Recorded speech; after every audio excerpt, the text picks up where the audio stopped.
Good morning, students. Today in political science, we are doing the last part of chapter 9, globalization. We have seen the consequences that globalization has had. Okay, we have seen different consequences, economic consequences, political consequences, and cultural consequences. Okay, now we are going to cover today, the topics that we are going to cover is what kind of resistance the globalization has face. जो globalisation हुआ है उसे किस तरह का resistance का सामना करना पड़ा है। Okay, now the last topic that we were talking about is India and globalization, and we learn that globalization in India उसके पहले भी हो चुका है, flow of ideas and codes ये सब पहले भी होता था, बट द डिग्री ऑफ जो फ्लो हुआ है 1991 के बाद वो काफ़ी हद तक अलग है। उससे पहले India had adopted a policy of protectionism. ये प्रोटेक्शनिज्म मैं एक बार रिवाइज करना चाहता हूँ। प्रोटेक्शनिज्म का मतलब है कि हमने अपने मार्केट को और अपने वर्कर्स उनको प्रोटेक्ट किया हुआ था। हम नहीं चाह रहे थे कि बाहर से कंपनीज आए, बाहर से इन्वेस्टमेंट आए, बाहर से कोई प्रोडक्ट्स आए और हमारे यहाँ जो प्रोडक्ट्स बन रहे हैं वो बिकने बंद हो जाए, क्योंकि उनकी क्वालिटी इंफीरियर थी, वो उतने अच्छे नहीं थे। इसीलिए Indian government was giving time to our people to set their foot. Okay, अपने आप को मजबूत करने के लिए, अपने कंपनीज को अच्छी तरह से इस्टेब्लिश करने के लिए, अपने प्रोडक्ट्स को अच्छा करने के लिए एक टाइम दे रहे थे जिससे कि वो compete कर सकें बाद में। ओके, तो ये जो मार्केट्स को बंद करना, जहाँ पर बाहर के प्रोडक्ट्स पे बहुत ज़्यादा टैरिफ लगाया गया, बहुत ज़्यादा ड्यूटीज़ लगाई गई और उन्हें इंडियन मार्केट में परमिशन नहीं दी गई कई कंपनीज को इन्वेस्ट करने के लिए, इस पॉलिसी को हम प्रोटेक्शनिज्म कहेंगे। Okay, now resistance to globalization हम देखते हैं जनरल, हम केवल इंडिया के रेजिस्टेंस की बात बाद में करेंगे। पहले हम देखते हैं कि generally through out the world लोगों का इस ग्लोबलाइजेशन के अगेंस्ट किस तरह का रेजिस्टेंस ग्लोबलाइजेशन को फेस करना पड़ रहा है। ओके, तो हम देखते हैं कि globalisation is a very contentious subject. Okay, इसको कई लोग इसकी आलोचना करते हैं, कई लोग इसे क्रिटिसाइज करते हैं, वो रीजंस भी हम देखेंगे। And has invited strong criticism all over the globe. ऐसा नहीं है कि ये किसी single part of the world में इसको क्रिटिसिज्म फेस करनी पड़ रही है। We are seeing that in different parts of the world globalization को क्रिटिसिज्म का सामना करना पड़ा है। Okay, critics of globalization make a variety of arguments, और उनकी क्या आर्ग्यूमेंट्स हैं? फर्स्टली दे से that globalization has made rich people richer and poor people poorer. Okay, and ये है पहला point, that weakening the state। अगर किसी भी देश की गवर्नमेंट वीक होगी, उसके पास अगर फाइनेंशियल पावर कम हो जाएगा, then weakening the state leads to reduction in the capacity of the state to protect the interest of the poor.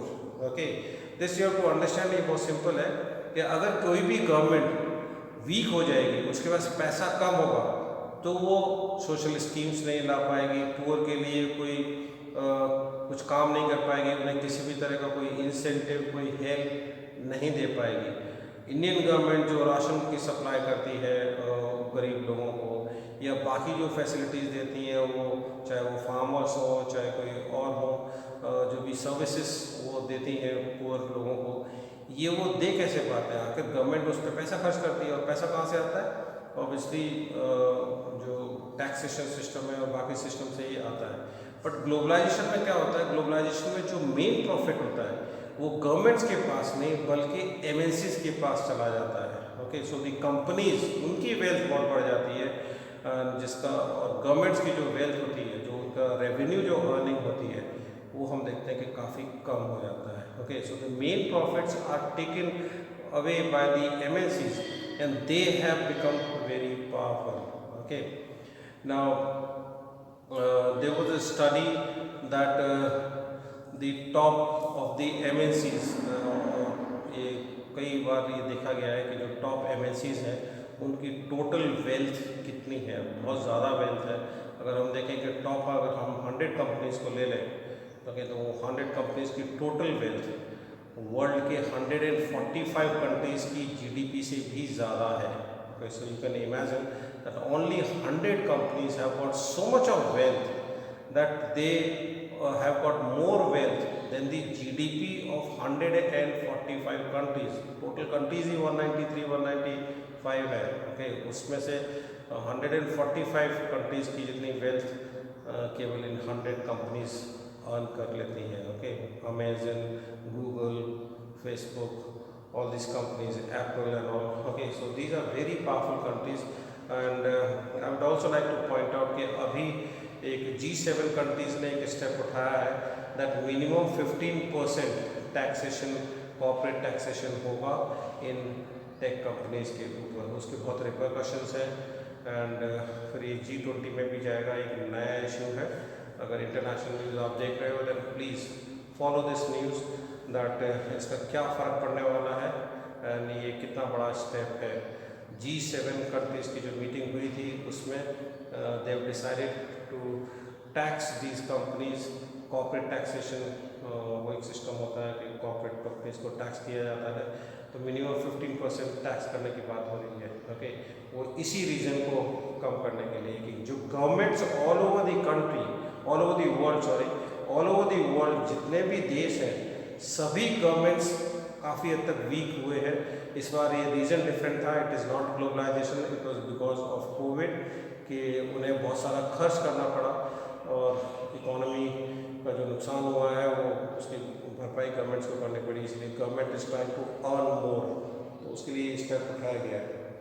But generally we are seeing that globalization has weakened the state. State का मतलब है country, governments की बात हो रही है कि governments के पास जो उनकी स्ट्रेंथ कम हो गई है, उनके पास पावर्स कम हो गए हैं. पावर्स, मेन पावर तो इकोनॉमिक पावर है. अगर इकोनॉमिकली पैसा ही कम हो जाएगा गवर्नमेंट के पास तो वो अपने गरीब लोगों के लिए कुछ नहीं कर पाएंगे. Okay, large amount of Indian budget is devoted to this social sector. Okay, बहुत ज़्यादा पैसा उसमें खर्च होता है एंड उसके लिए गवर्नमेंट के पास पैसा होना ज़रूरी है.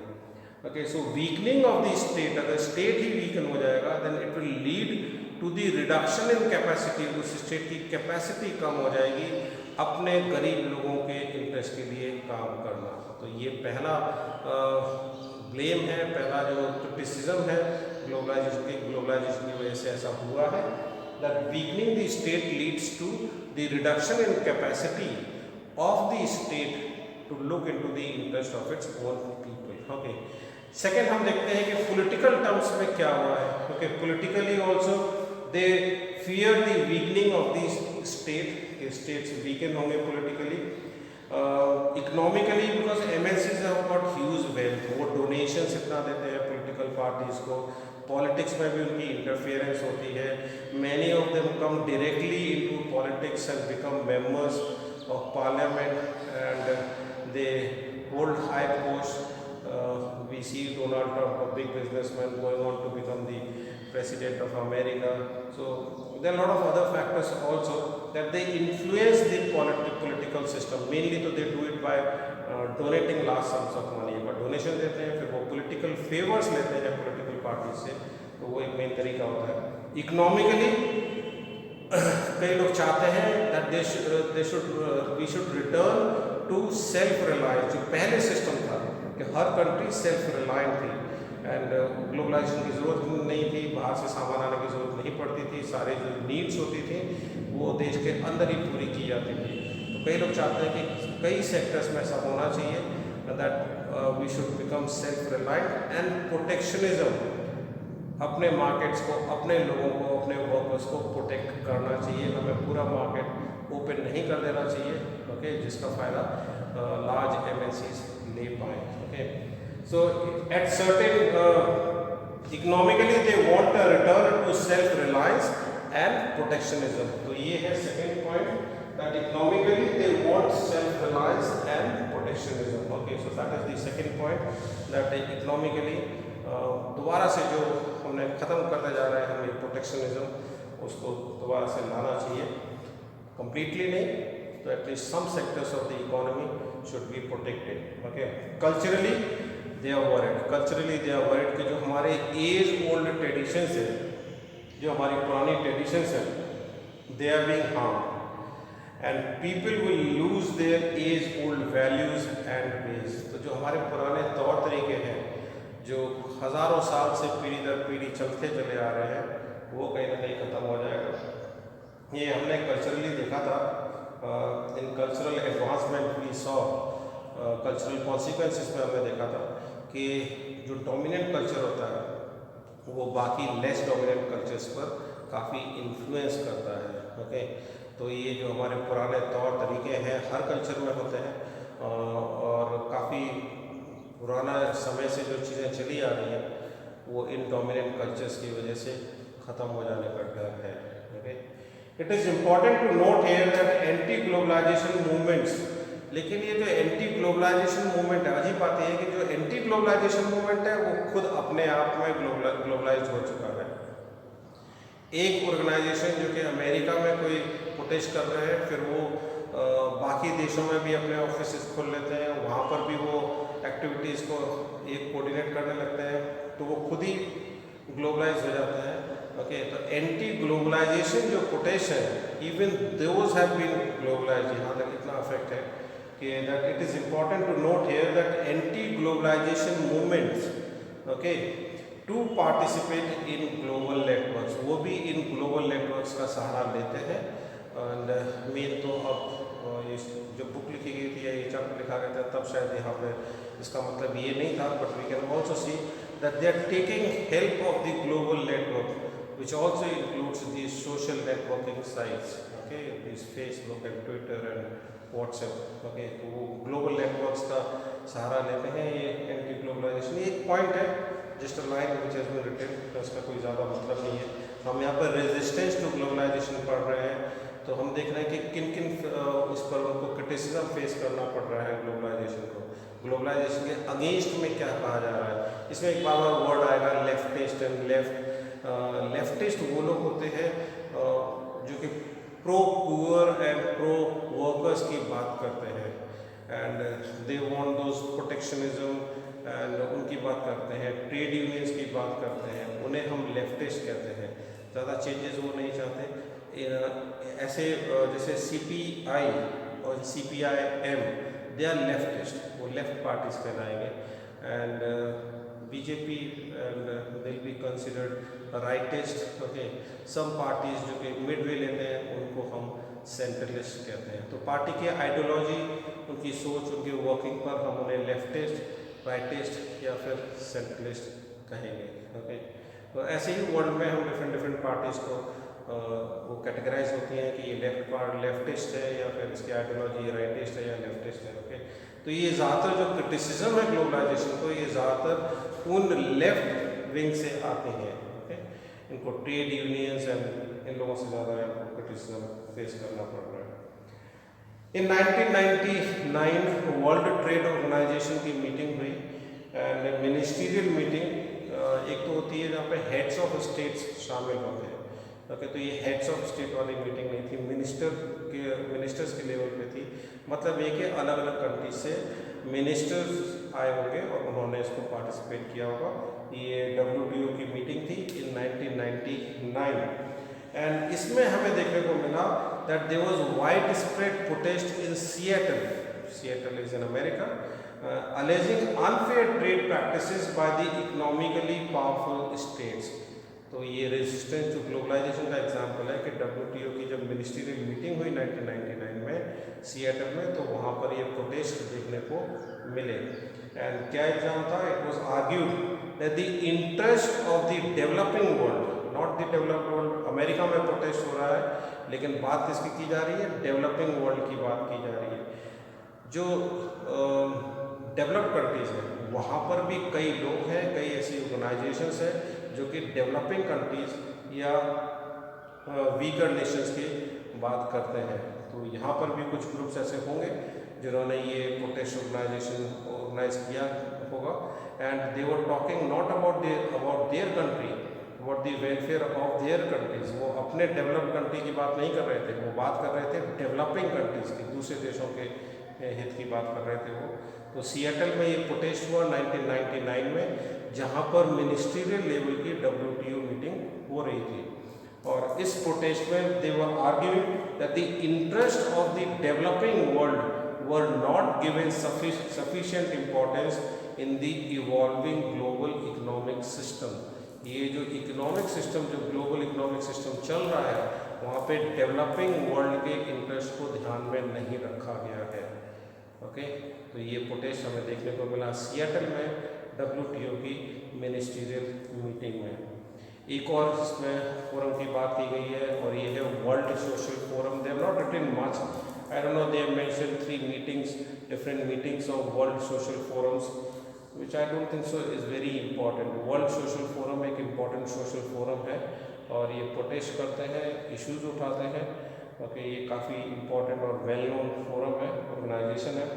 It is an another global platform which brings together a wide coalition composed of, और ये कई अलग ऑर्गेनाइजेशंस को एक साथ लाते हैं, जैसे human rights activist, environmentalist, labour, youth and women activist, oppose to new liberal globalisation.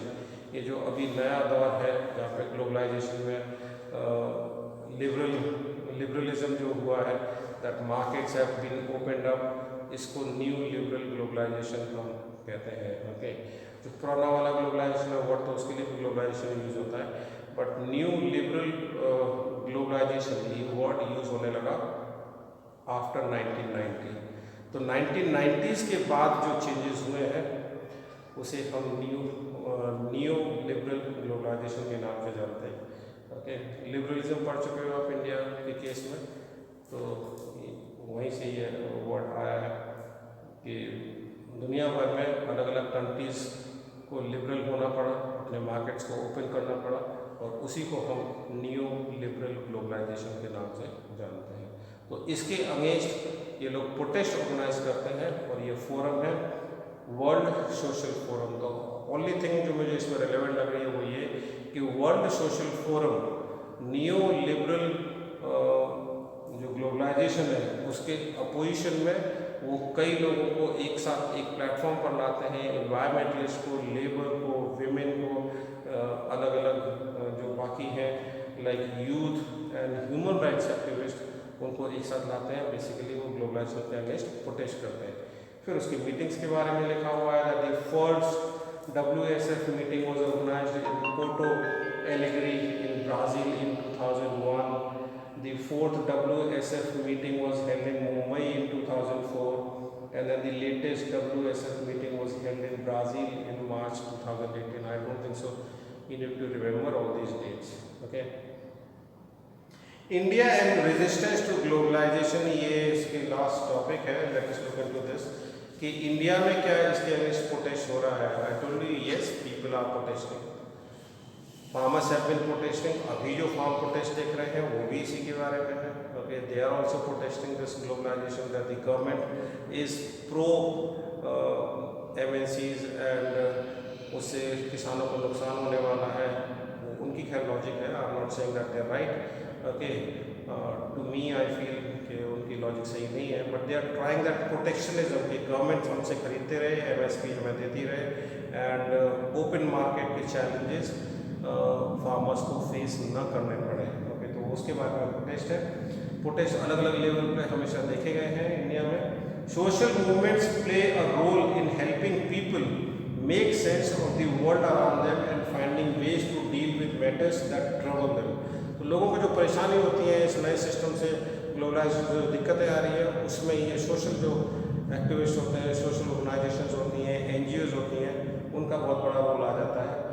There have been left wing protest, ये लेफ्ट विंग प्रोटेस्ट में उसी की बात कर रहा हूँ जो कि चेंजेस नहीं चाहते हैं, जो कि चाहते हैं कि प्रोटेक्शनिज्म बना रहे हमारे लेबर, हमारे वर्कर्स, हमारे फार्मर्स, उनकी जॉब्स सिक्योर्ड रहे। Okay, so protest to economic liberalization voiced through political parties as well as through forums like the Indian Social Forum। ये वर्ल्ड सोशल फोरम का ही एक तरीके से विंग है, इंडियन सोशल फोरम। तो इंडिया में भी प्रोटेस्ट होते रहा है, पॉलिटिकल पार्टीज भी प्रोटेस्ट करती रही हैं, और उस पॉलिटिकल पार्टीज में जो मेन है, I told you CPI and CPIM, ये लेफ्टिस्ट पार्टीज हैं and they have been against globalisation. Okay, trade unions जो इंडस्ट्रियल उसकी हैं हर जगह की। अगर रेलवेज में आप अभी कुछ लिबरलाइजेशन करेंगे या फिर आप प्राइवेटाइजेशन कोशिश करने की कोशिश करेंगे, then there are lot of trade unions. 2 main trade unions हैं उसमें, रेलवे मेंस यूनियन और एक और यूनियन है। अक्सर वो लोग प्रोटेस्ट करना शुरू कर देते हैं। ज़्यादातर जो बड़े इंडस्ट्रियल सेक्टर्स हैं वहाँ पर भी अगर किसी तरह का प्राइवेटाइजेशन लाने की कोशिश होती है तो वहाँ पर भी ये इश्यूज होते हैं। जब इंडियन एयरलाइंस को शुरू में प्राइवेटाइज करने की कोशिश की गई तब भी प्रोटेस्ट किया गया था। अब तो क्या इश्यूज अलग है कि वहाँ पे अब कोई रास्ता नहीं है प्राइवेटाइजेशन के अलावा। ओके, सो और पॉलिटिकल पार्टीज प्रोटेस्ट करती रही हैं, सोशल फोरम्स हैं जहाँ पे ये प्रोटेस्ट होते रहे हैं। Trade unions of industrial workforce as well as those representing farmers interest, जो फार्मर्स के इंटरेस्ट की बात करते हैं, कई जो ऑर्गेनाइजेशन है, they have organised protest against the entry of multinationals. Okay, like कुछ इश्यूज थे जब पेटेंट कर लिया, नीम को पेटेंट कर लिया अमेरिका ने, वहाँ पर उसका पेटेंट हो गया, तब भी इंडिया में काफ़ी प्रोटेस्ट शोर हुआ था कि अब नीम पर सारे अधिकार जो है, जो राइट्स हैं वो अमेरिकन कंपनीज के हो जाएंगे and we Indians will not be able to use neem as a product and फिर उसको यूज़ करके हम मार्केट में कोई प्रोडक्ट नहीं बना पाएंगे। Okay, so the patenting of certain plants like Neem by American and European firms have also generated considerable opposition. Resistance to globalization has also come from the political right. Okay, तो जो right wing है उनसे भी कई बार हमें देखने को मिलता है कि उन्होंने भी प्रोटेस्ट किया। This has taken the form of objecting particularly to various cultural influences. Economically तो ये राइट विंग वाले ज़्यादा प्रोटेस्ट नहीं करते हैं, लेकिन हमारे कल्चर को जो नुकसान हो रहा है उसको लेकर हम देखते हैं कि जो राइट विंग वाले हैं वो भी इस ग्लोबलाइजेशन के कल्चरल इन्फ्लुएंस के अगेंस्ट अपनी आवाज़ उठाते हैं। Like the availability of foreign TV channels, okay, उन पे जो कंटेंट है उस पर प्रोटेस्ट करते हैं वो, provided by cable networks. Celebration of lot of festivals like Valentine day, उस पर ये राइट विंग पार्टीज प्रोटेस्ट करती हैं। राइट विंग पार्टीज यहाँ पर इंडिया में if I take the example तो ये बीजेपी की बात हो रही है। ओके, तो celebration of Valentine Day and westernisation of the dress taste of girls, the kind of dresses that girls wear these days in colleges and universities and schools, तो उसको लेकर भी इवन राइट विंग प्रोटेस्ट हमें देखने को मिलता है। उन्हें लगता है कि ये हमारे कल्चर को ऑब्वियसली इन्फ्लुएंस कर रहे हैं एंड कल्चर को हार्म कर रहे हैं। तो केवल लेफ्ट विंग वाले ही प्रोटेस्ट नहीं करते हैं। लेफ्ट विंग का main protest is on the economic front. Okay, economically वो ज़्यादा कंसर्न है, वेयर इज राइट विंग हम देख रहे हैं they also protest but economically नहीं, कल्चरली उन्हें भी लगता है कि ग्लोबलाइजेशन के कुछ बुरे इफेक्ट्स हैं। ओवरऑल नोबडी इज सेइंग कि globalisation should not be there, you should understand this. यहाँ पर कोई ब्लैक एंड वाइट सिचुएशन नहीं है कि ग्लोबलाइजेशन नहीं होना चाहिए या ग्लोबलाइजेशन होना चाहिए। मोस्ट ऑफ द प्रोटेस्ट है वो ग्लोबलाइजेशन के कुछ एस्पेक्ट को लेकर है। ओके, कुछ चीज़ों को रोकने की कोशिश की जा रही है। ग्लोबलाइजेशन में ये चीज़ गलत है, किसी एक दो चीज़ों को लेकर ज़्यादातर ये प्रोटेस्ट होते हैं। टोटल ग्लोबलाइजेशन को ख़त्म करने की बात नहीं कर रहे हैं। पुराना जो सिचुएशन है जहाँ पर हर कंट्री अपना खुद प्रोडक्ट बनाती थी, खुद ही उसे यूज़ करती थी, उस सिचुएशन पर वापस जाने की बात नहीं कर रहे हैं। बट ये कहना कि सारा जो प्रॉफिट है वो एमएनसीज या डेवलप्ड कंट्रीज़ को नहीं होना जाना चाहिए, डेवलपिंग कंट्रीज़ के भी इंटरेस्ट को ध्यान में रखना चाहिए, लेबर के इंटरेस्ट को, फार्मर्स के इंटरेस्ट को एंड जनरल पब्लिक के इंटरेस्ट को भी ध्यान में रखना चाहिए। Okay, everything should not be for the benefit of the MNCs and the developed world. Okay, so that is all about in this chapter. This was globalization, the last chapter in this book, and then we will move to the first chapter in the next book in the next class. Not a very difficult chapter, a simple chapter. Okay, but you need to, it's well written, उसके different topics हैं, consequences में clearly दिया गया है, the political, economic and other cultural consequences. Here also we are seeing कि protest किन किन चीज़ों को लेकर है, 3 main issues हैं and उसको लेकर resistance है. Okay, so not a very difficult chapter. So that's all in this class. Thank you. In the next class, we'll be covering the first chapter of the next book. Okay. Thank you.